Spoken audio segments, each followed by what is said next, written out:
Dear student, तो हमने देखा है पुरानी कुछ क्लासेस में numerical based on differential equation of motion और कुछ ऐसे न्यूमेरिकल जिसमें हमने ये पता करने की कोशिश की कि जो क्रिटिकल डैम्पिंग वैल्यू के रिस्पेक्ट में सिस्टम की डैम्पिंग अगर कम है या उसके बराबर है तो हम कितना उस सिस्टम को ऑब्जर्व कर पाते हैं, उसकी नेचुरल फ्रीक्वेंसी कितनी डैम्प्ड नेचुरल फ्रीक्वेंसी के बराबर है। अगर आप जरा देखिए जीटा की वैल्यू जितनी कम होगी, डैम्ड नेचुरल फ्रीक्वेंसी और नेचुरल फ्रीक्वेंसी की वैल्यू लगभग सेम हो जाएगी।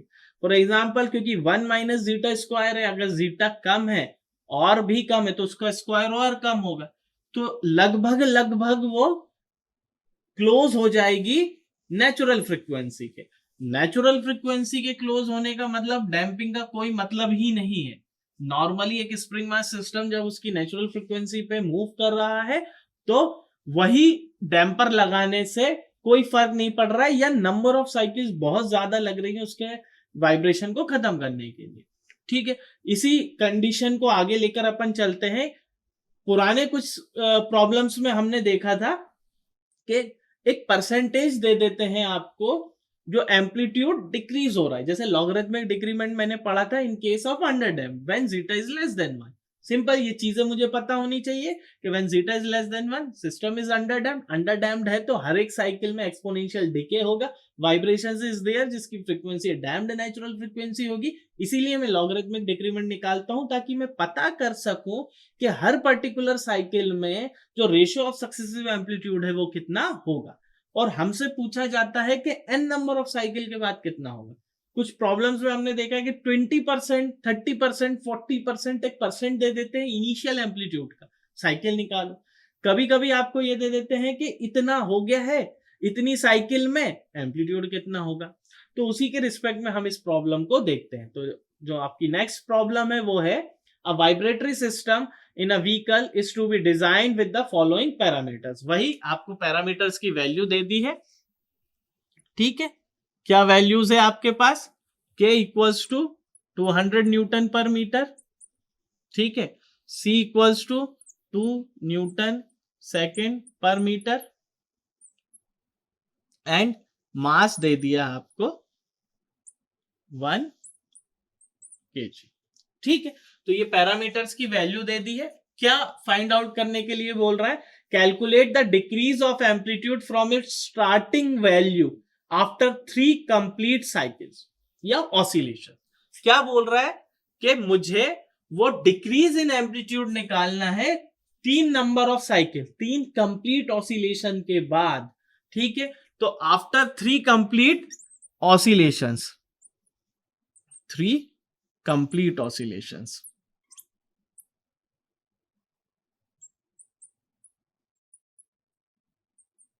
ठीक है, 3 कंप्लीट ऑसिलेशन के बाद मुझे डिक्रीज इन एम्पलीट्यूड निकालना है और frequency of oscillation. Frequency of oscillation की अगर मैं बात करूं, फ्रीक्वेंसी ऑफ ऑसिलेशन की बात करूं दैट इज ओमेगा डी, है ना, डैम्प्ड नेचुरल फ्रीक्वेंसी। ठीक है, सिंपल ही है, हम सारे पैरामीटर्स को एक एक करके निकालते हैं। तो सबसे पहले मैं क्या निकाल लूं? मुझसे पूछा है 3 कंप्लीट ऑसिलेशन, तो 3 कंप्लीट ऑसिलेशंस के लिए मुझे डेल का फॉर्मूला लगाना आना चाहिए। तो डेल का फॉर्मूला क्या है? दैट इज, क्योंकि कंप्लीट साइकिल पूछ रहा है, 1 minus n log x not by xn.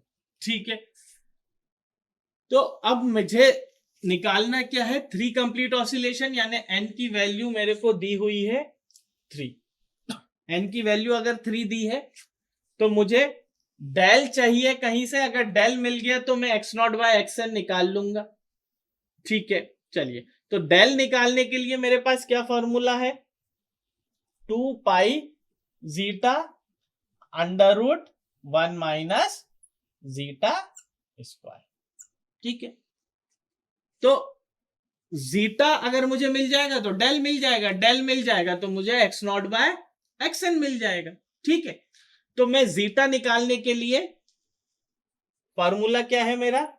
Zeta निकालने के लिए सी अपॉन में सी अपॉन में 2m omega n and C upon में 2 अंडर रूट के।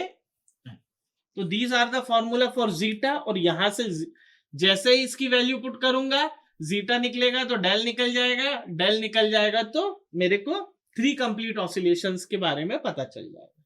ठीक है, अब इस पर्टिकुलर फॉर्मूला में मैं अगर देखूं तो इस पर्टिकुलर फॉर्मूला में मैं मान लो के की वैल्यू मुझे दी है, एम की वैल्यू मुझे दी है, सी की वैल्यू मुझे दी है, तो मैं डायरेक्ट ये वाला फॉर्मूला लगा देता हूं, zeta equals to C upon में 2 अंडर रूट के एम। ठीक है, 2 अंडर रूट के एम लगा दो, तो ये हो गया आपका सी की वैल्यू कितनी है 2 अपॉन में 2 अंडर रूट के की वैल्यू कितनी है 200 इंटू मास की वैल्यू कितनी है 1। या अगर आपसे इसमें नेचुरल फ्रीक्वेंसी पूछी होती तो आप क्या करते, नेचुरल फ्रीक्वेंसी निकाल लेते, उसके बाद 2m ओमेगा एन का फॉर्मूला लगा देते।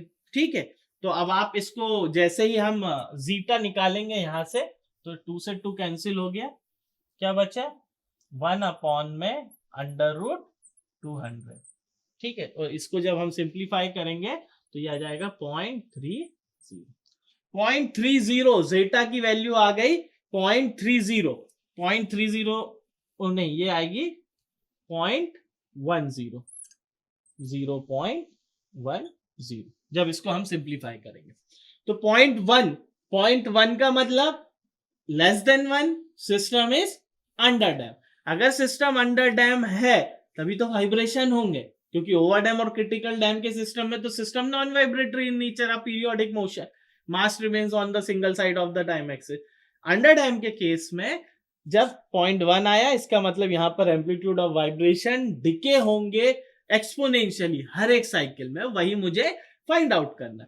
तो जब मैं फाइंड आउट करूंगा, मेरे पास जीटा की वैल्यू आ गई, जैसे ही मेरे पास जीटा की वैल्यू आई तो मैं क्या करूंगा, इसको इस इक्वेशन में रख दूंगा। तो del will be equals to 2 pi into zeta that is 0.1 upon में अंडर रूट 1 माइनस 0.1 का स्क्वायर। ठीक है, जब हम इसको सिंप्लीफाई करेंगे तो डेल की वैल्यू मेरी आ जाएगी 0.63। ठीक है, अब डेल की वैल्यू 0.63 आ गई है, तो डेल की जैसे ही वैल्यू 0.63 आई तो मैं क्या करूंगा, इस वाले फॉर्मूले में रख दूंगा, यहां से इस वाले फॉर्मूले। तो 0.63 will be equals to 1 by n। n कितना दिया है, n equals to 3 complete cycles. तो 3 कंप्लीट साइकिल बोल दो या ऑसिलेशन बोल दो, 1/3 log x not by xn। तो xn will be equals to 3 cycle के बाद। तो यहां से जब मैंने इसकी वैल्यू निकाली तो ये हो गया 0.63 into 3 will be equals to log x not by xn। ठीक है, इसको e की पावर में ले गए तो x not by xn will be equals to e to the power 0.63 into 3। अब आप इसको जैसे ही सिंप्लीफाई करेंगे तो ये वैल्यू आ जाएगी 6.6। ठीक है, तो ये 3 कंप्लीट ऑसिलेशन के बाद जो एम्पलीट्यूड का रेशियो है वो कितना आ गया 6.62।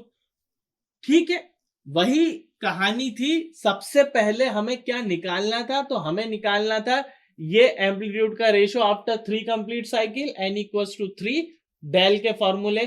क्योंकि 3 मिल गया तो अब क्या बचा, मेरा सिर्फ डेल बचा, डेल मिल जाएगा, प्रॉब्लम सॉल्व हो जाएगी। डेल के मैंने फॉर्मूला पुट किया, इस फॉर्मूले में जीटा अननोन पैरामीटर था, जीटा का फॉर्मूला किया, पुट किया, जीटा फाइंड हो। इसके बाद वो पूछ रहा है आपको उसकी फ्रीक्वेंसी ऑफ द, यानी frequency of that oscillation omega d. तो बी केस में आपसे पूछ रहा है ओमेगा डी, और ओमेगा डी का फॉर्मूला मुझे पता है, that is under root 1 minus zeta square omega.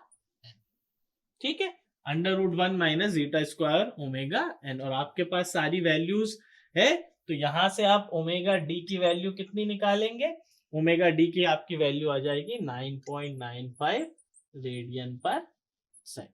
तो ये आपकी ऑसिलेशन की फ्रीक्वेंसी आ गई। तो इस टाइप की पर्टिकुलर प्रॉब्लम जो कि मुझे नंबर ऑफ कंप्लीट ऑसिलेशन के बाद पूछ लेता है, कभी कभी आपके इनिशियल के रिस्पेक्ट में इतने % डिक्रीज हो गए हैं, क्योंकि डिक्रीज तो होना ही, एक्सपोनेंशियल डिके वो पूछ लेता है। एंड ये पांचों चीजें del, zeta, CC, omega d और आपका ये रेशियो ऑफ सक्सेसिव और कंसेक्यूटिव एम्पलीट्यूड, तो दीज आर द पैरामीटर्स जो कि विस्कस डैम्पिंग के केस में हम डिस्कस कर रहे हैं। इस प्रॉब्लम में बस इतना ही। Thank you.